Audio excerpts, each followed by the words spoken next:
வணக்கம். முதல்ல எங்கள் டைரக்டர் நெல்சன் ஐயாவுக்கு நன்றியை தெரிவிச்சுக்கிறேன். அர்ஜுன் தாஸ் வாய்ப்பெல்லாம் கேட்டு நம்ம வாய்ஸை கேட்கணுன்னா குடும்பம் இல்லை. 28 வருஷத்துக்கு முன்னாடி அஜித் சார் கூட நான் ஒரு குரூப் டான்ஸராக அவள் ஒரு வாழா படத்தில் ஆடிருப்பேன். அதுக்கப்புறம் நம்ம ஆதிக்கு ஒரு வாய்ப்பு கொடுத்தாங்க, good bad ugly. Thank you darling. இந்த வாய்ப்பு கொடுத்த ஆதிக்கு அப்பா எங்க ஃபாதர், தலை இல்லாமல் நீ இருக்க மாட்டீங்க uncle. Thank you very much. Harish producer sir எல்லாருக்குமே தேங்க்யூ வெரி மச். ஏன்னா இது வந்து பெரிய ட்ரீம் தான்.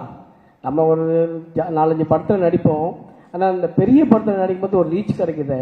பா பயங்கரங்க, மிராக்கள் தான். தியேட்டர்லாம் மிரண்டு போயிட்டேன் நான். ஒரு 2 சீன் தான் வந்தேன், பயங்கர கிளாப்.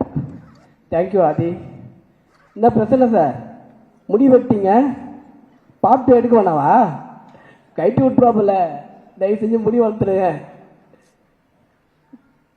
எல்லாருக்குமே நன்றி. GV darling super. நான் உங்களுக்கு ஃபோன் பண்ணேன், ஆனால் இந்த மாரிலாம் ஆர்ஆர் பண்ண நான் லைஃப்பில் எதிர்பார்க்கவே இல்லை. கொளுத்தி விட்டேன் தேட்டரில். நான் ஆதி கூட வந்து ஃபஸ்ட்டு படத்துலேருந்து நம்ம பார்த்துட்ருக்கோம்ல டார்லிங், த்ரிஷாவில் நயன்தாரா, அதுலேயே என்னை நடிக்க கூப்பிட்டாங்க. பட் என்னால் பண்ண முடியல. அதுக்கப்புறம் கண்டினியூவாக மார்க் ஆண்டனி, இந்த படம் அடுத்த படமும் கிடைக்கும்னு நினைக்கிறேன்.